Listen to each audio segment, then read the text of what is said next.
Tyler Perry movies, plays, and TV shows are always full of some of the most horrific family traumas. And Medea's Family Reunion, the play, is no different. I mean, how are we supposed to be okay after witnessing all that happened? I know, right?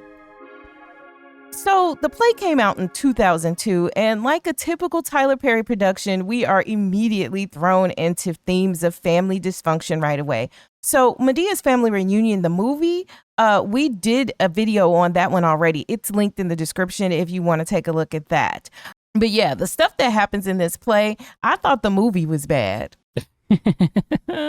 Yeah, but I think that's how it was. Like, I think that all the movies are tame versions of the plays. It's what it's turning out to be. Because if you don't know, what we're doing is, we cover a lot of Tyler Perry movies. We're also going back and looking at the plays. So we're comparing the two.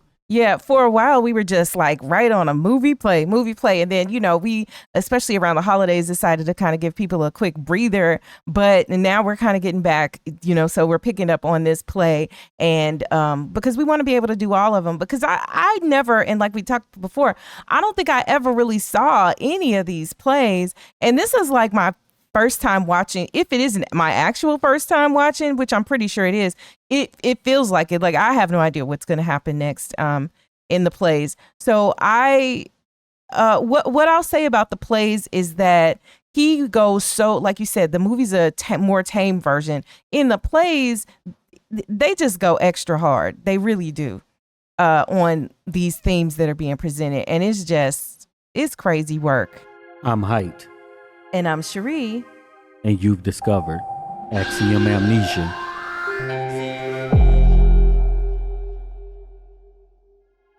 We want to thank all of the supporters who helped to make this video possible.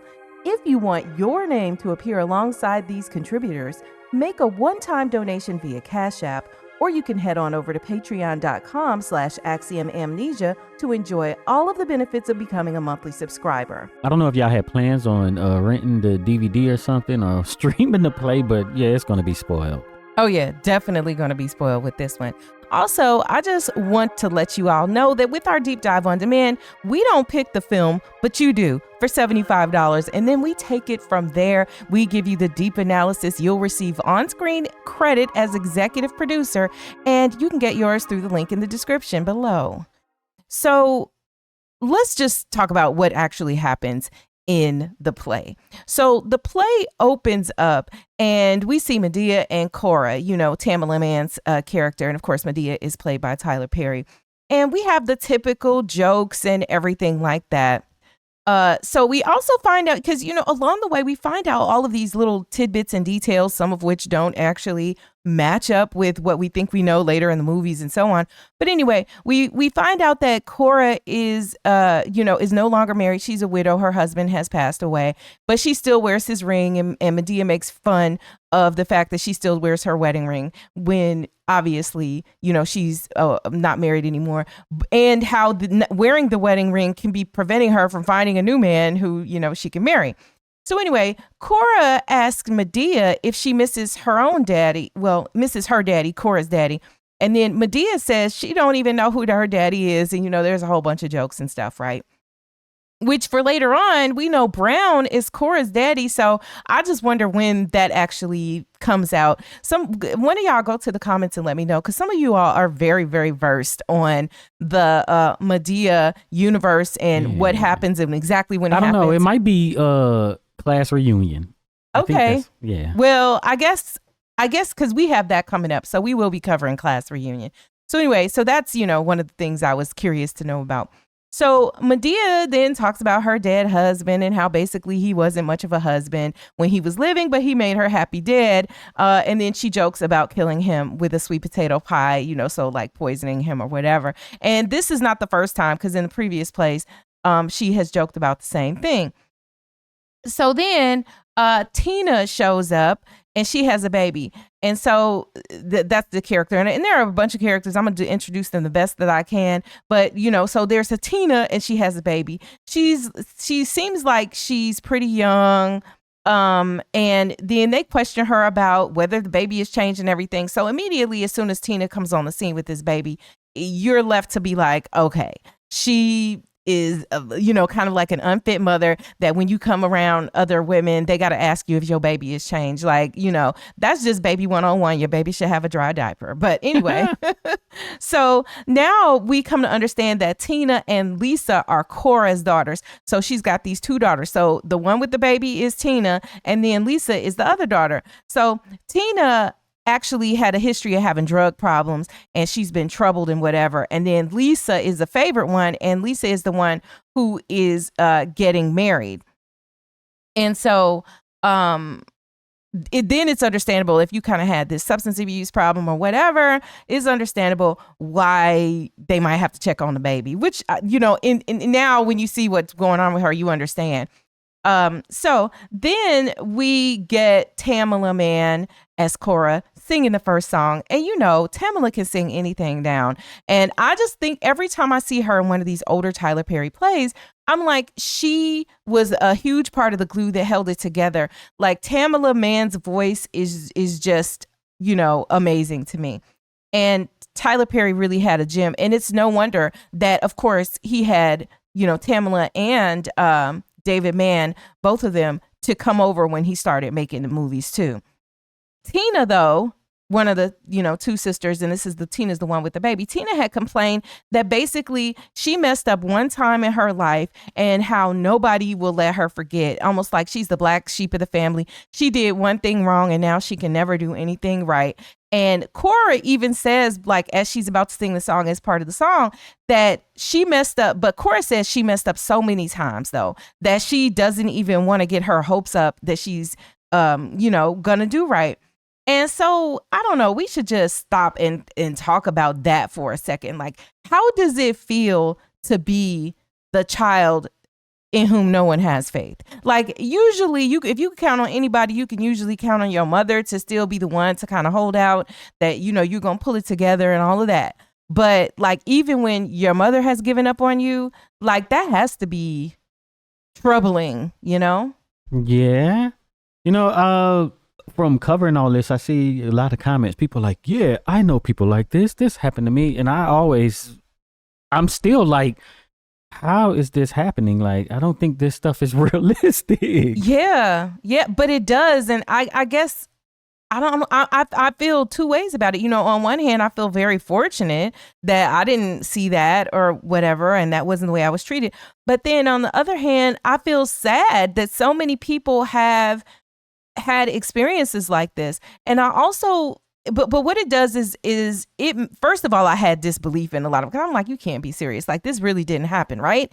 And when you come to terms with the fact that it is happening to some people out here, then I think it also puts something on you to make you say, all right, well, everybody didn't have the same things. Because you know how sometimes you look at the way people are out in the world operating and you like, don't, you ain't got no home training. What happened to you kind of thing. And then when you start to understand stories like this, you realize everybody didn't start at the same position in the start, next to the starting line. Yeah, but then you had this thing of odds and likelihood, right? So what is the odds of this one thing happening, right? Mm-hmm. But then in addition to that, they're all stacked. Then you got this other thing and this other thing and this other thing, and then they all come together. Yeah. And it's like, it's just, I don't know if that part is that realistic. Yeah, no. I don't think that part is realistic, because that's just, I feel like Tyler Perry and his writing.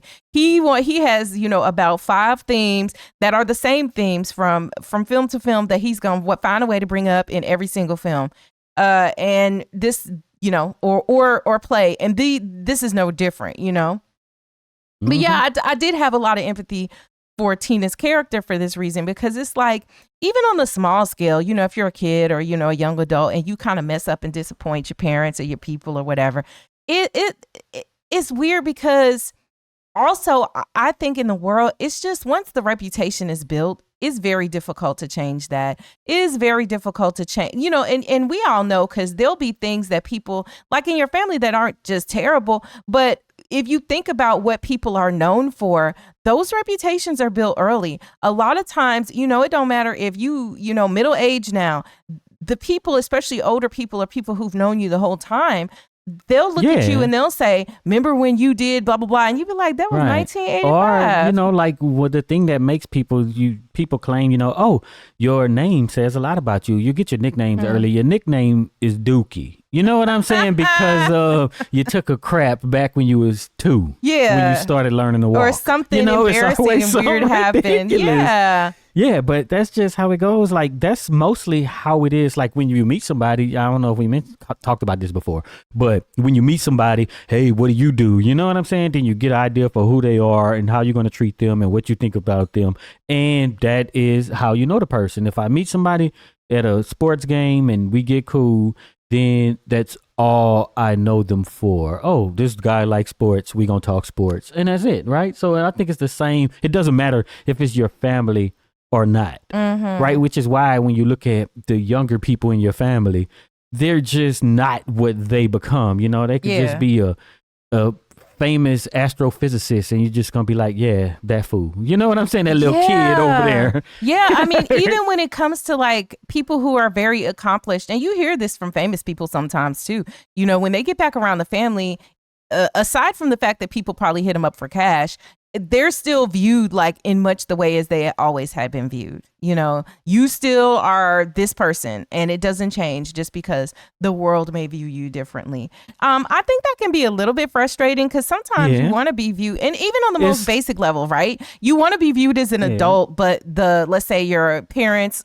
generation and your aunts and them, they never really view you that way. You're still a little kid who, you know, whatever. But if you probably didn't know him that well, but is that how you view like R. Kelly? Because I know it's people that I know, not know, but who I come across. What do you mean? Is that how I view him? Like he was this big super international star, and you would just see him around all the time, right? Yeah. So it was hard because like, if what's you the big saw deal, him before right? he was famous, right? And I've told you guys sometimes, you know, the high school that I went to was the high school he went to, but he was older, you know, and just, you know, to be clear, you know, like I did not know him personally. I would see him around, right? Because he was around the high school. But, you know, there would be times where we had an hour for lunch, or 40 minutes actually, for lunch. And, you know, we'd have to go out. We can go off campus for lunch. And, you know, here we are. We go to McDonald's, which was blocks away. So, you know, you'd kind of have to run up to McDonald's. There'd always be a bunch of people at McDonald's. So you're going to wait in the line or whatever. It's the dead of winter. And I remember a few times it was wintertime. He was in there with some girls that looked like real weird or whatever.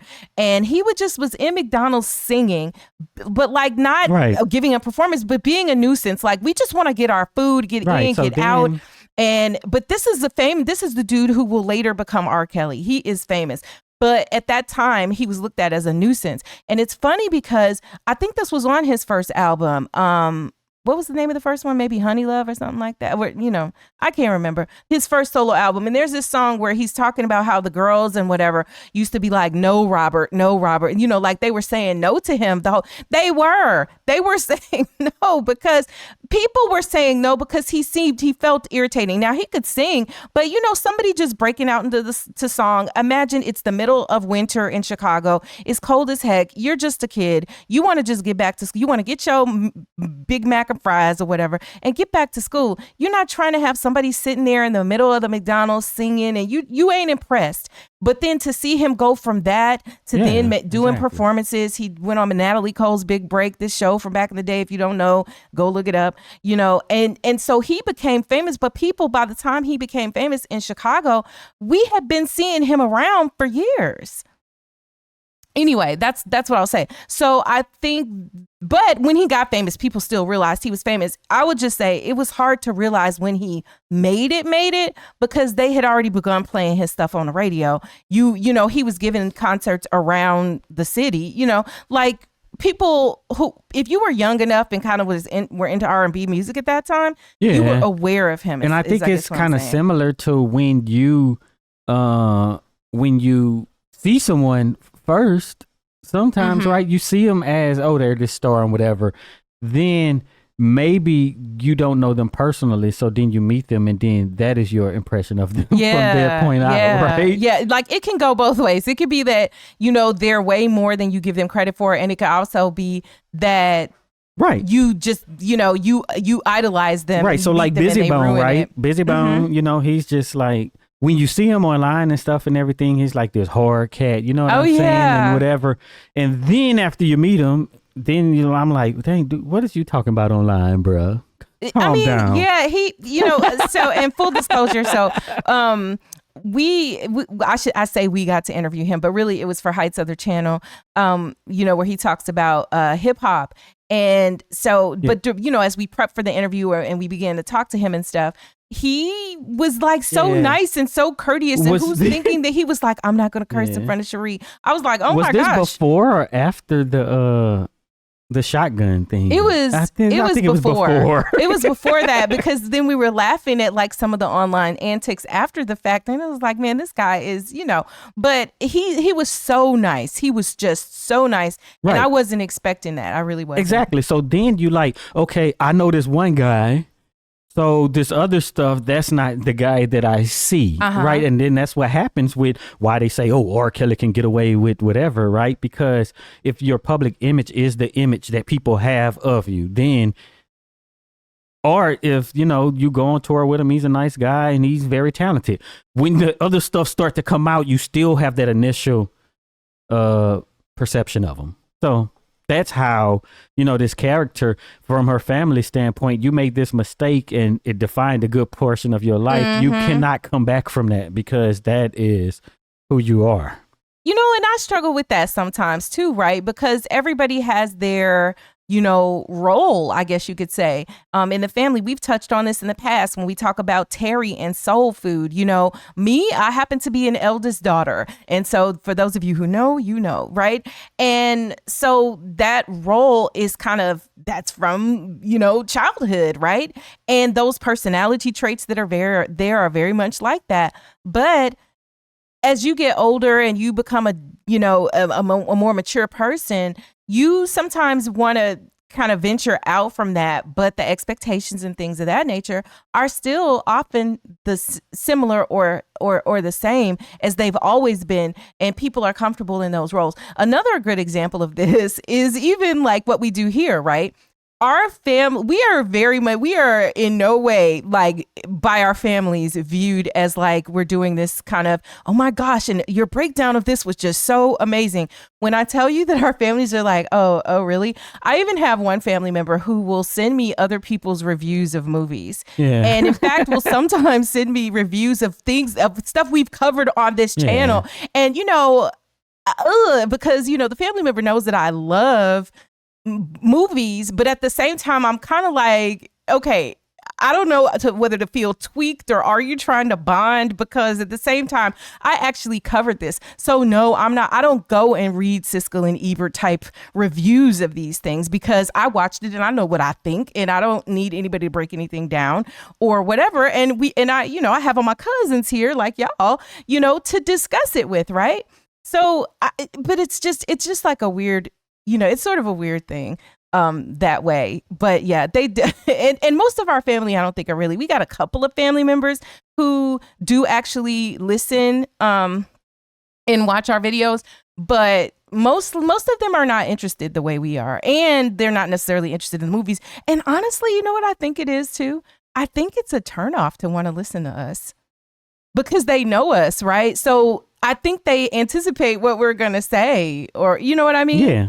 So they don't really appreciate it in the same way. And the flip side of that is all of the awesome comments that we get that are like, I love you guys so much. I can't wait for you to talk about this. I can't do it. But believe me, that is not like, nobody asked me about movies ever. It's just like, whatever. Not even about other things that you're like an expert at, So I think that's how everybody's family is, though. And I certainly don't say that as like any slight, but I just think that's how everybody is. You're always that person who they've thought of you as your entire life, But I think that because I felt a sensitivity to that, I do try to treat people in the family, especially the younger people, like let them be who they are at that any point in time, and not, like my youngest brother, for instance. I try not to be like, yeah, you're my little baby brother, and everything is through that lens, and you're never grown, and infantize him or anything like that. Like he is a grown man with kids, and so I try to approach him and see him that way, as his own person in his own right. But that does take like a deliberate effort to do that, because I think the natural thing is that people you've known for a long time are just who they are. They're in the box they were put in early on, and that's just that. Yeah. So back to this. So we have Vicky, who is a new character who is introduced, and I think Vicky is Cora's sister. Go to the comments and let me know if I'm wrong about that, but I think Vicky is Cora's sister. And then they first introduce another character named Jackie, right? And so too many E's. I know, right? So Vicky has a husband who I'm sorry, Jackie. Vicky, they're talking. Jackie, Ronnie. Look, I'm confusing myself. Maddie. All right. So we have Vicky. Vicky is talking about Jackie, right? When Jackie is not present. So Jackie has a husband who can't find a job, and Jackie's husband's name is Kevin. And so Kevin and Jackie live with Madea right now. And so,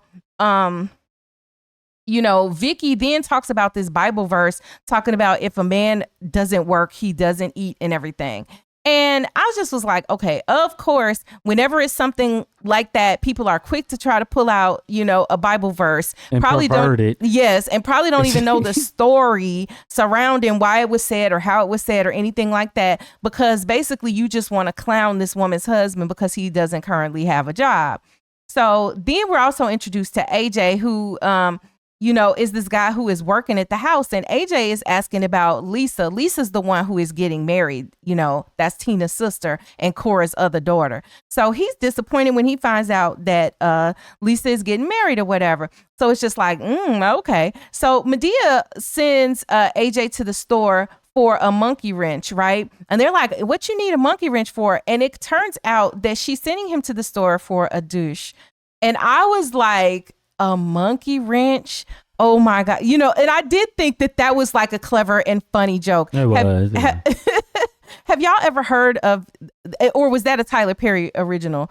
Or have y'all ever heard of people refer to a douche as a monkey wrench? But anyway, so then we actually get to see Mr. Brown's wife, Maddie, in here. And I thought that was kind of funny too. So Maddie, supposedly has dementia or whatever. And then we also have another character named Reverend Johnny who shows up. And we find out that Vicky, the one who was busy talking about Jackie or whatever, had almost married him back in the day because they used to date. So then we get a second song by the Reverend, basically talking about how Jesus is going to fix it for you. The cast joins in and whatever. At some point in the song, Brown does the Elvis impression during the song and whatever. And so then we get Jackie and Kevin showing up. Kevin is the one who and Jackie are the ones who live with Madea, and Kevin is having trouble finding a job. And they're talking about how he can't find a job and how she supports him and whatever, and how a lot of women would have left and all of that. So next, Lisa shows up with her fiance, Ronnie. And so Lisa is talking with her mother, Cora, about Ronnie. And Cora is like, y'all rushing into marriage or whatever. And how Ronnie made Lisa quit her job after 3 weeks of dating. And I'm like, there are some straight up red flags. Y'all, okay. Now I'm sure some of these, some women would be like, oh yeah, he's trying to give me that soft life. But when I see you have a job and you're all gainfully employed and 3 weeks into just dating, he's like, yeah, quit your job. Like, that's a red flag, because people who want to isolate you from the people who you love, isolate you from money that can free you when they get to acting a fool, like, you already know what they're going to be up to. And, when you have somebody who wants to kind of make it where you don't have any means of leaving, yeah, that's definitely a bad sign up front. So next, they have this impromptu bachelorette party on the lawn, because the whole play takes place like outside on Medea's front lawn. As you look at the screen, you can kind of get a feel for what it's like on Medea's porch, and you see the porch. And so they're outside the whole time. So they have this whole impromptu bachelorette party out there and everything. And then, as a gift, Madea done gave Lisa a gun. Now they all laugh and stuff because, and they're like, "Oh, Madea, why would you do that or whatever?" But the whole point is that Madea is always basically talking about not taking any mess off of these men. Madea comes to the table expecting men to, throw hands and do stuff that's just not right, to the women. And so she's trying to give them not only kind of the way to defend themselves by being smart and good advice, but then also she's going to give them the gun and the know-how, right? So next we see AJ coming around. That's the guy who was running errands and looked like he was a fix-it man. He's coming around and Lisa sees him and they still like each other because you could tell there are sparks there and everything, even though Lisa is getting married and Ronnie is around, her fiance. So he kisses her in the mouth after they start talking because he's trying to get that old thing back. He doesn't want her to get married. And then they sing a song and he tells her that, they haven't had closure and not to marry the dude. So I was like, all right, so she is engaged and he kisses her in the mouth. Go to the comments, y'all. Some of y'all believe, and I know this is a fact because I've heard y'all say it before.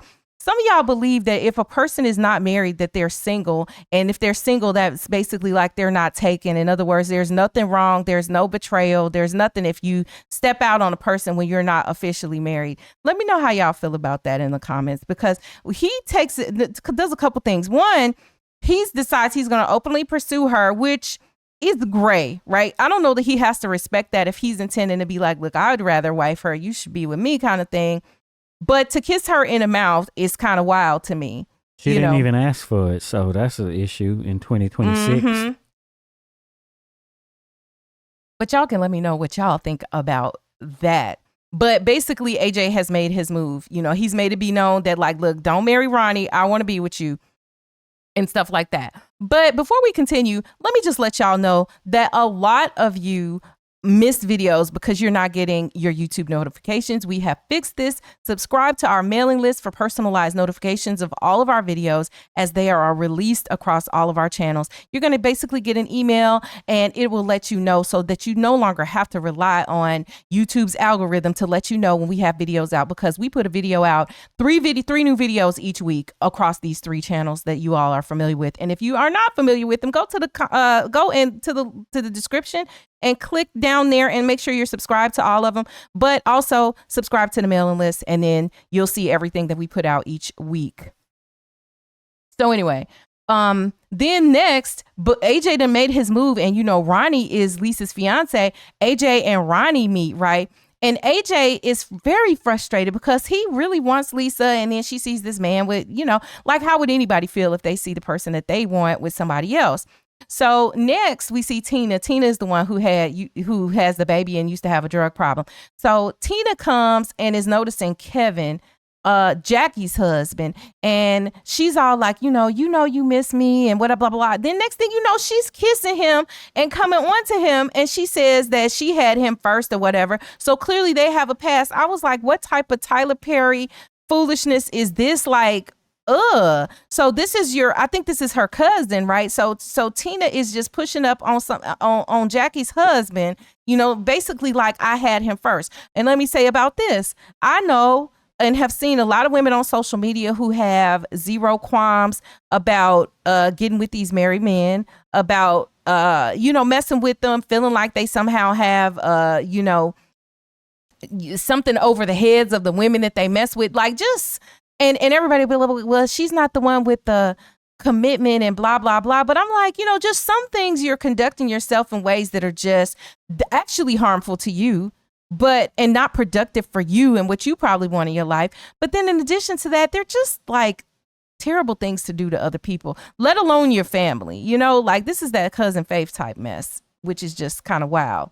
So that comes out of nowhere, and so then Jackie comes in, and Jackie is also pregnant, and now she's threatening to miscarry. They make a big deal about it because they're like, she's threatening to miscarry because she's working too many jobs and working too many hours trying to take care of her husband, who doesn't have a job, although he is trying diligently to get a job, allegedly.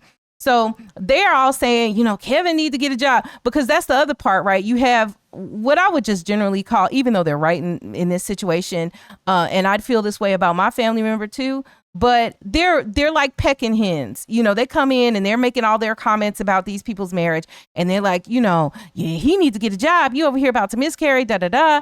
So next thing you know, we see Ronnie, who is Lisa's fiance. He and then during this hub, and he tell her, Lisa, to stay out of their business. And he makes her come inside and he yells at her, you know, stay out of their business. So we start to see him strong arming, Ronnie is strong arming Lisa. So there's more clues that how he's treating her is kind of wild. Although he's not even dark skinned. Bruh, they make fun of Ronnie too because he's light skinned, and they start joking about that. So, but what I think that's interesting is that you have a person who clearly doesn't mean well for her, but he can be right about one thing, right? Ronnie is telling Lisa to stay out of their marriage business, right? And now somebody who is abusive and acts like Ronnie, of course, will want to respect other people's ability to keep their dirt under wraps, and that's his motivation. But at the same time, to stay out of people's business is also kind of good advice, you know. But it's coming from somebody who wants to use that to do their dastardly deeds, right? Wants to use that idea and wants people to respect his privacy so he can just be doing any and everything. And I do think that I find that interesting, and I like that coming from a character like this, because as we analyze it and think about it, it's like the right thing coming from the wrong person, and how that just doesn't sit well, even though they may be correct in the advice that they're giving, you know? So then at the same time, we see Kevin, that's Jackie's husband, coming out the garage with Tina, and Tina, talk about, oh, he was making a pass at me. And they do look like they were doing something in the garage. And I was like, okay, Kevin, why was they in there that long? Really, Kevin? They was in there a long time. You know, you got this wife about to miscarry and everything, and here you coming out the garage with her family and all. It's just trifling. So Ronnie tells Lisa that he gonna knock her head off, and then he smacks her. What? You know, because you know, it's just stuff happening. You know, the formula for these Madea movies and plays is, you know, you find everything is messed up, it comes to a head, and then it looks like it's irreparable, and somehow through the singing of gospel music, prayer, and Black women, it's all brought together and the day is saved. And usually one hero man or two in the midst of all of this. That's the formula. So now, you know, we're at the point in the play where it's looking like everything is messed up, because every relationship that they have shown here is failing. The married couple, you know, you got him sneaking off with a woman or seeming to do that. You got the wife about to miscarry. You got, you know, trifling cousins who, you know, doing any and everything, you know, so everything seems to be messed up. And so at the same time, Jackie and Kevin now are fighting over what looks like him cheating. And, you know, that's when she tells him that she's pregnant, because he hadn't known it before then. And she's like, I should have went out with my ex, you know, and he's like, look, I've been saved for 2 years and it's getting harder and harder. And he talks about he going back to the streets now. So his backstory is that he was locked up. That's why he's having trouble finding a job, because of his record. And how, you know, but he got saved, and now he's trying to live a straight, a life that's straight. The only way to get off the streets is to get saved. Well, literally, and I guess figuratively too, because that seems to be the message here. But now he's got to go back to the streets because, you know, he sees his wife struggling. He's not able to make it above board. And, you know, and that's unfortunate. And I do think that's a situation that's represented by a lot of people, because when you look around, people, because of their backgrounds, may not be able to get a certain jobs. They may not be able to rent apartments. And if you have a whole swath of people who fall into this category, where are they supposed to live? You know, so like and it's not like it's just one or two people with this situation. It's tons of people with this situation. So what else can they do but live with their mama, live with their girlfriends, you know, bounce around, but never really be able to have their own place? Or, I mean, I guess they could just buy. What's so crazy to me is that, you know, a lot of places when you're buying some place, you don't have to pass a background to buy the condo there, you know, but other places to rent an apartment at a place, you got to pass your background and stuff like that. But if you had the money to buy, you could do that and nobody would be in your business. See, that's still another kind of classist way that the dastardly deeds of people with money can be protected. You know, but people who are poor or have less money, don't have these types of protections. And part of it is the illogical and non-reasoning skills of the populace too, right? Because it's like, oh, if they do this, then they're going to tear up your house if you rent it to them. You know, it's just dumb shit that don't even go together. You know, so, I mean, and are they any more likely to tear up your house than somebody else? Or not pay the rent, or if they stole something before, then they going to steal the toilet out your house. Like, you know, just craziness. But yeah, so that's the situation, and that's what Kevin is going through. And he like, I'm going back to the streets. So then Jackie sings a song, and next we see Reverend Johnny talking to Vicky. Now remember, Vicky is the character that her and Reverend Johnny used to date back in the day, and they almost got married.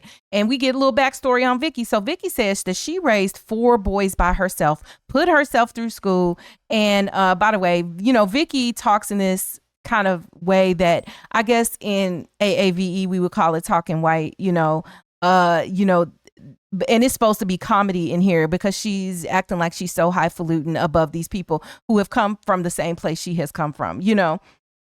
But anyway, the Reverend argues that Jackie Reverend Drewski. Oh, you know what, y'all? Have y'all seen the Drewski skit? Right now, it is, you know, January of 2026. And, you know, social media is a buzz with this skit by, you know, one of the influencers, Drewski, where he is basically making fun of these mega church pastors. And it is spot on. When I saw it, I cackled and cackled hard because it is spot on. It's spot on with a lot of the ridiculousness that we see from the church, being as a reason why a lot of folks have fallen away from the church as well. Because you see so much of this.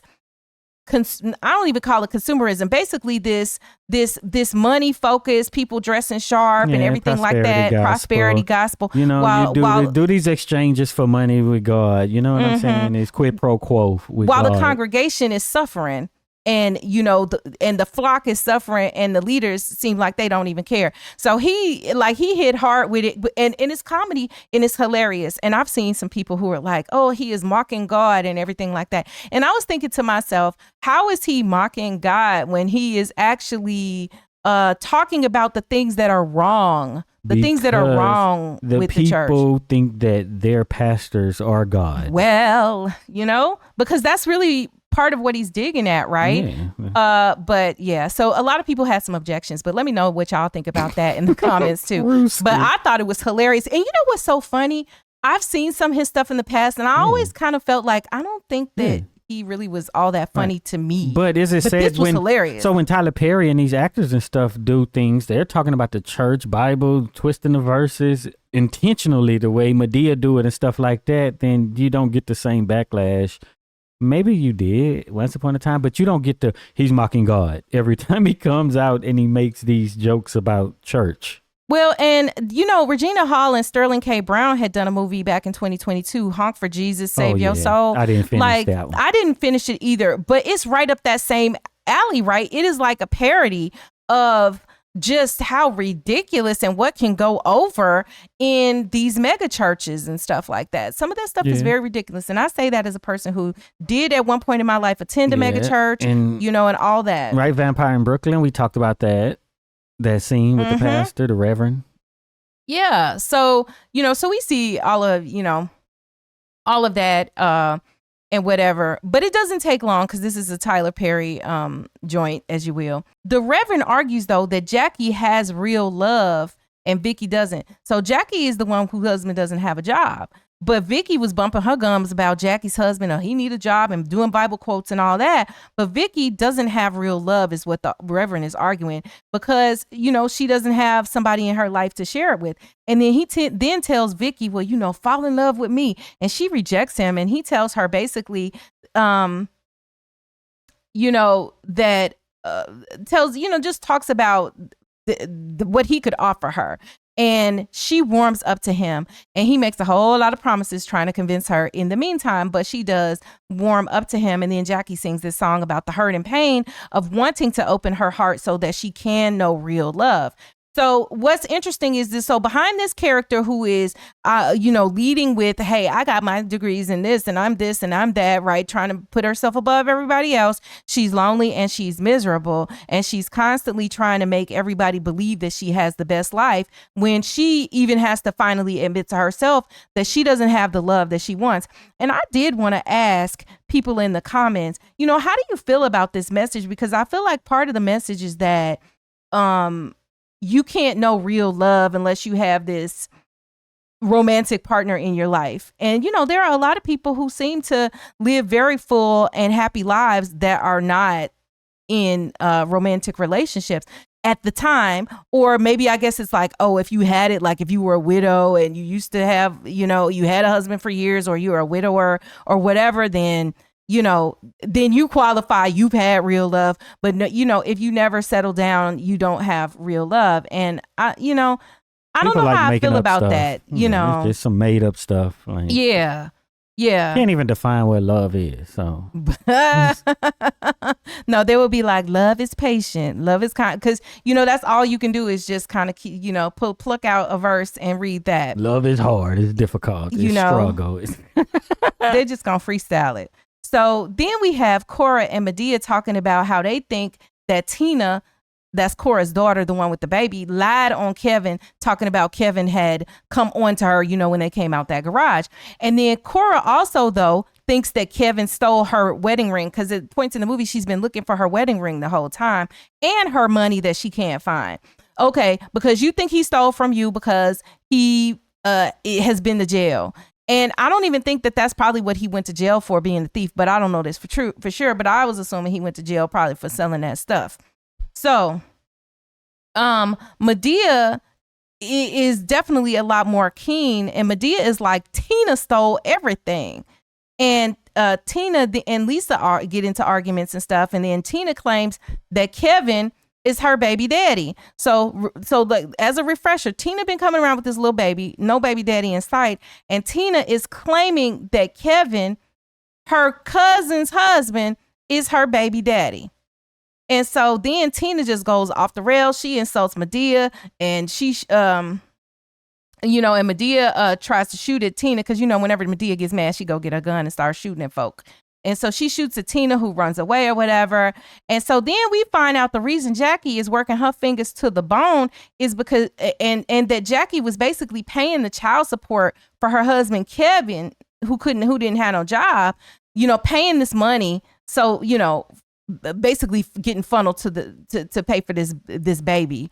Right. And so then Tina and comes out with this even bigger bombshell, because at this point in the play, Tina, people got reason to just be like, Tina, you just trifling and you horrible, and all of this and that, right? But then Tina comes out with a bombshell and says that their daddy used to put hands on them in a sexual way, and yeah. And so she said that to Cora, basically, while you were at church, I was at home being laid down by the daddy. And it happened to both Lisa and Tina. And this is different than the movie, because in the movie, they had different fathers. And the one who was the youngest one did not get treated this way. But also the eldest one was not the biological child of the second husband or the mother. So, that was kind of a different dynamic, that was going on there. But in the play, their own biological father was doing this to both of the daughters. And Cora is in church singing and carrying on. And why your kids weren't in church with you would be my question. Because I thought it was that you take your kids to church with you. I thought that's how it went. But anyway, so as usual, though, everything has fallen apart and it has to be put back together. So Madea takes it upon herself to take a blood sample from Kevin. And, she pricks him with a pin, and then she takes the baby to get a DNA test. So because, it's always going to be these antics with Madea. Of course, Madea can't take a baby and get the DNA test, and a prick of blood from the alleged daddy is not going to solve it. But anyway, Kevin insists to Jackie that nothing happened with her cousin, and Jackie is not really hearing it. She's like, well, I guess I'm just gonna start stepping out. So then this man named Brian comes over, and she gonna go out with Brian, who is her ex-boyfriend. So then Lisa asks Ronnie what she does for him, because Lisa is trying to decide if she should marry Ronnie. And she's Decide. like, yeah, because, hey, you about to make that leap. So she's like, well, what do I do for you? Already. Like, why do you love me? Why do you think, and she's trying to see if he's right for her. Now, look, you should have been trying to see if he was right for you the whole time. But I guess it's good that, in the process of counseling and preparing, that your family at least has you trying to examine that, even if it is the 11th hour before the marriage. And so the Reverend notices that Lisa has marks on her face, and then she confesses that Ronnie has hit her.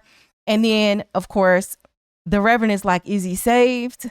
And then the Reverend says that an unsaved man's promises ain't backed up by anything, and that if a man is to lead, he needs to be led by something, and if it's not God, then what? So the whole thing is like, I deduce from this kind of like that he beating you because he's not saved, and so he need to be saved, and then he'll be able to do all of this.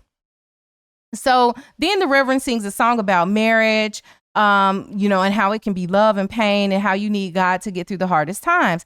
And so the song tells the story of a woman who essentially is just beat to death at the hands of her husband, who was unsaved. And I was just like, Tyler Perry, did you really write a song about it? But it does sound like it sounds realistic. Like, it sounds like something a Reverend would say to somebody. So, yeah. So next we get the family reunion, right? Because at the beginning it opened with the funeral, and then we have a family reunion. Well, the aftermath of the funeral. Then we have the family reunion that happens. So then we see Brown's wife and his daughter. They come to the family reunion. Tina apologizes to Madea, and that's when she says, we see Madea, and them say, till you do right by me. And of course, Tyler Perry had already said that you're going to see a reference to The Color Purple in everything he does. This was the reference in this play.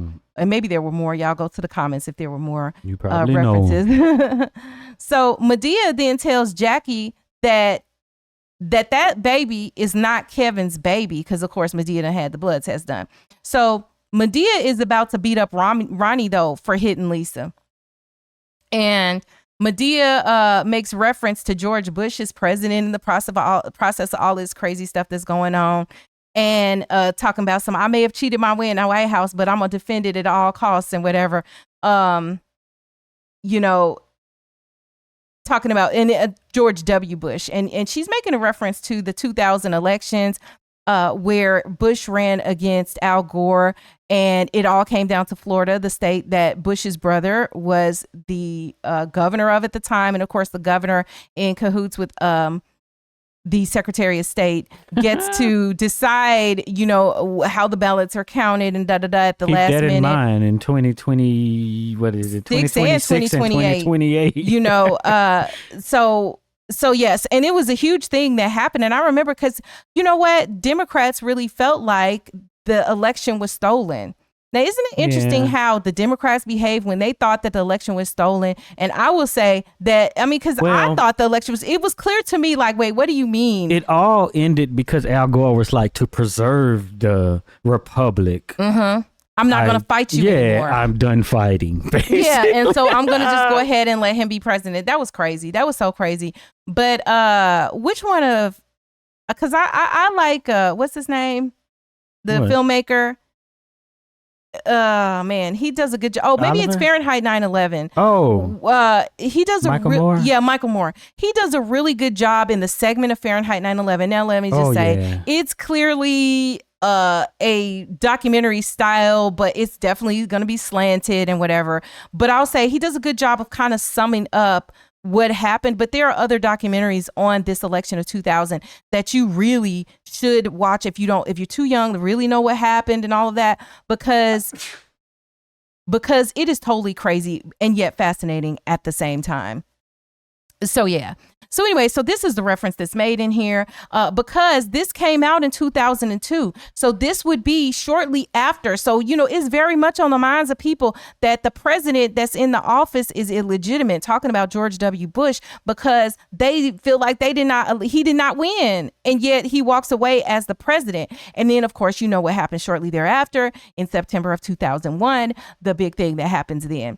And and then the tides turned for George W. Bush at that point, because everybody got behind him to support him, and all that ensued after that, because nothing unites a nation like an attack from the outside, which is why so many people felt that the call was coming from inside the house, so to speak, without getting too deep in that.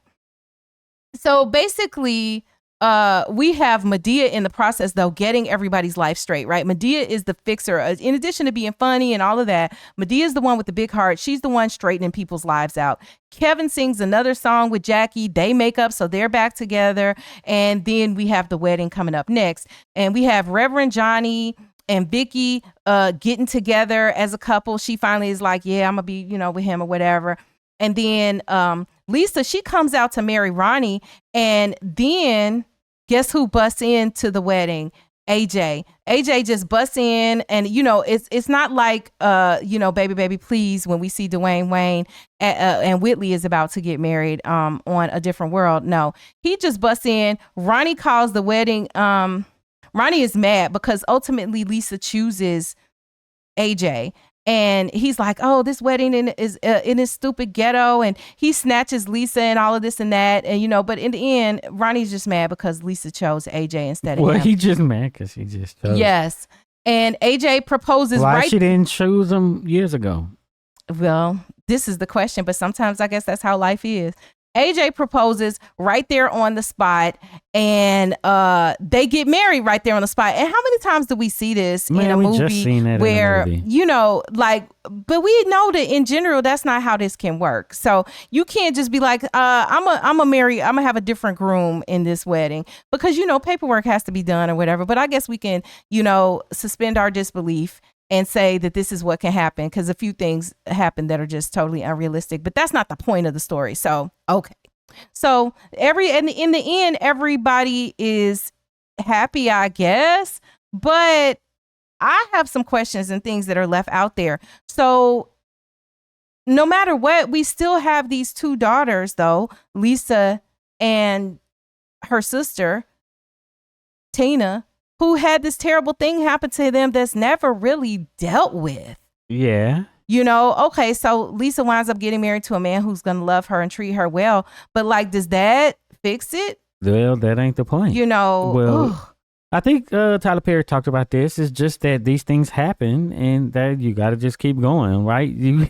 It's not like things that happen in your life is going to fix something bad like that happened to you. Mm-hmm. So, yeah, they just have to live with it.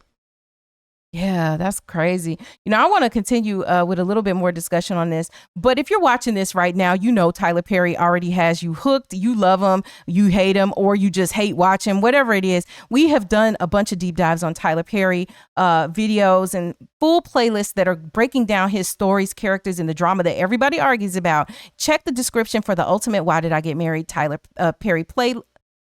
Check the description for the ultimate Why Did I Get Married playlist and the ultimate Tyler Perry playlist, so you can make sure you haven't missed any of the many, many videos that we have done on Tyler Perry films and plays. So yeah, I guess. So how did you feel about this as a play? Did you think it was good? No.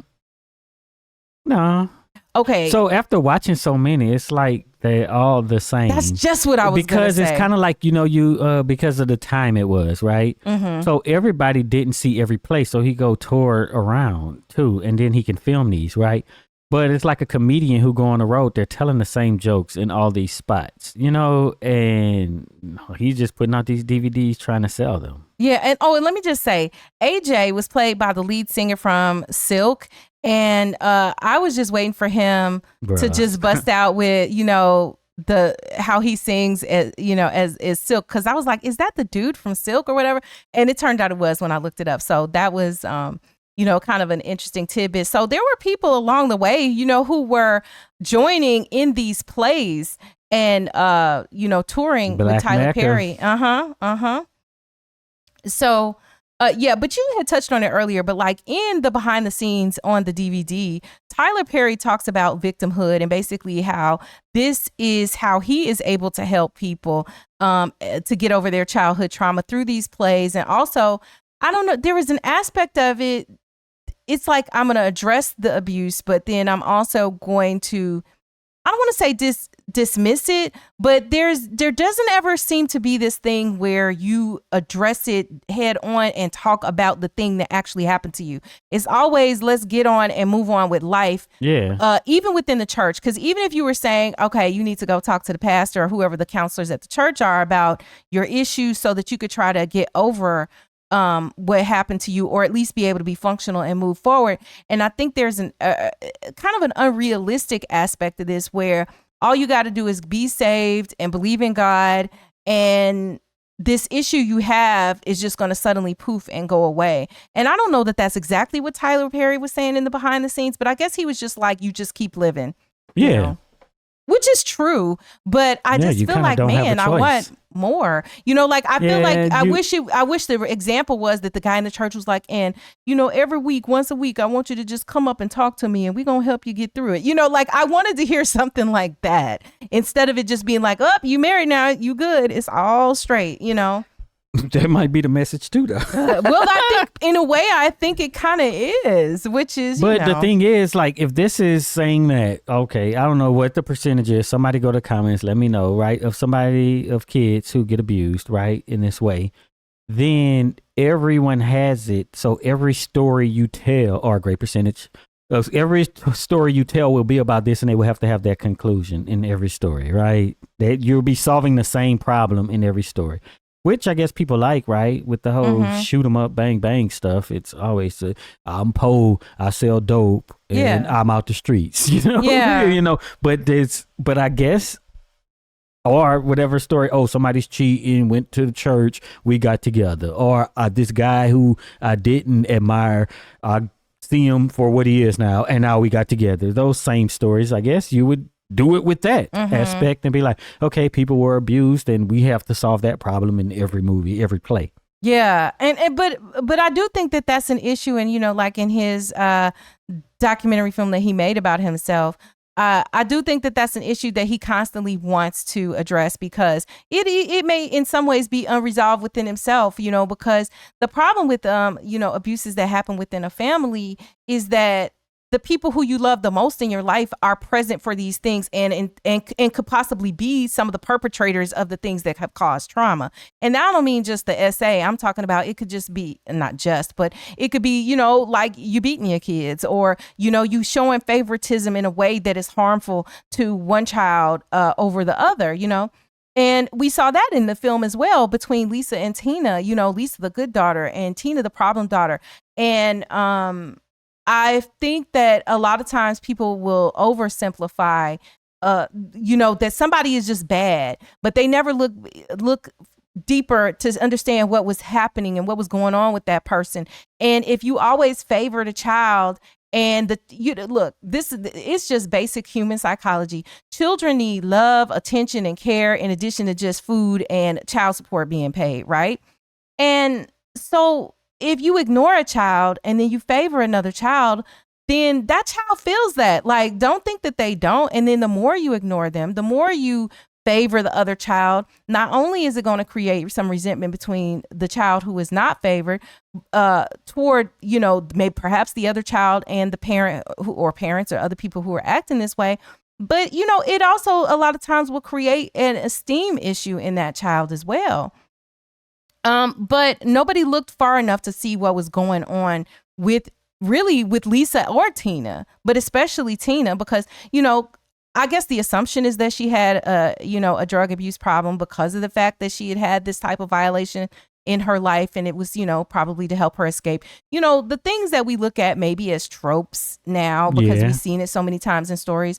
But yeah, I just, you know, so when I look at these stories, these are the things I think about. But I do think that Tyler Perry is very good at bringing up issues within our families that really should be addressed. I'm not one who looks at it and says Tyler Perry also has to have the answer to all of these problems, but I do think that bringing stuff to the forefront is important, and he really was a pioneer of that, because, you know, people weren't wanting to talk about some of these issues that were and still are continuing to go on within the families, you know. So I do think that that's it. And then does this change how y'all feel about Cora? Because to me, Cora was always so sweet and innocent and nice. And then you look up and you see she done turned a blind eye. Right. Especially when we talk about, the grandmother in the family, not the family that prays. You know which one I'm talking about.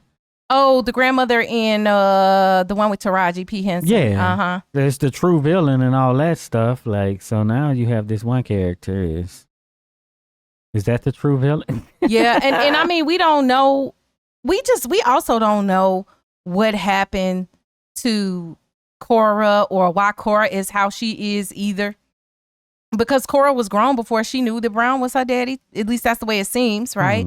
So, yeah, it just was a whole lot of things going on. A whole lot of... So Madea is the true villain. Well, some people, Madea is the true villain, Because why wasn't she with her daddy? Well... I could go here, but I could also say, like, okay, is this the case, or is the true villain the system that basically we're looking at the I'm not descendants talking about my perspective. No, I know, but I'm trying to have people look at have a deeper understanding of this, because you always want to blame these individual people for stuff, but you don't realize or act like you don't realize that they're operating within a system. If they're within a system where people can't make enough money, or like we talked about earlier, they can't rent an apartment. Okay, so you messed up. How many people didn't make bad decisions when they were young? But some people's bad decisions really cost them a lot because they got caught up. But you might have been doing that same thing, but your pregnancy test wasn't positive. You might have been doing the same thing, but somehow you didn't get caught on that corner when you were acting like that. So then you have the opportunity to move along in your life and not have the same consequences. Although you did at that age many of the same actions, you were just lucky. So a situation that doesn't allow people to have or a system that doesn't allow them to make mistakes and be able to come back from mistakes that they've made, which then kind of almost induces them to make more mistakes, right? Because we all have to survive.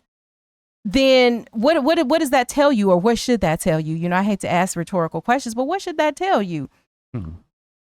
And I conclude that a lot of this, especially the fragmentation of the families, all of this, because we're specifically also talking about who are these families, who are these people? These are not people who later are Black folks who later immigrated to America. These are the descendants of enslaved Africans in America. That's who these people are. And so you also have to take into account the history that happened prior to this. Why are the families like they are? Why are the values what they are? Why is survival higher above everything else? Everybody should take one for the team. No individuality. Okay, this happened to you, so what? It happened to me too. Get over it. Why the lack of empathy on things that were very traumatic to people? And I think when you start to make those connections, you can see more deeply, and that everybody is guilty on some level. Like when you look at this Madea stuff, Madea guilty on some level too, because Madea, where were you while these two girls, this was happening to them? That's your whole daughter, Cora. And I shouldn't, if there is blame to be spread around in this way, I mean, obviously the ultimate person who's guilty is the one who perpetrated the situation, but there are people present who become aware of stuff that, is that they may turn a blind eye to, so there's that. And that's my soapbox for this episode. But let me know how you all feel about it and what you think, because I don't know that much has changed. I think, and if anything, I see more from the newer generation where there's a lot less tolerance and grace for what made the people. Instead of looking at how that person got to be how they are, they just go, this is how you are. I'm cutting you off. That's the end of that. And if we do that, then not only a lot of times are we going to be left alone and maybe not better off, we miss the opportunity to resolve some of the things that are going on. But it does take two to tango. You do have to have a person who's willing. So, but that is Madea's Family Reunion, the play. So now we've done both the play and the movie. Y'all go to the comments and let us know which Madea play you want us to do next. If you made it this far, type monkey wrench in the comments so we'll know you're one of the real ones who stick around to the end. And be sure to check out one of the videos that's on the screen right now, and also visit axiom.app, where you'll find all of our recent videos in one place so that you can have links to them back on YouTube and watch them here. You can find our merch there too.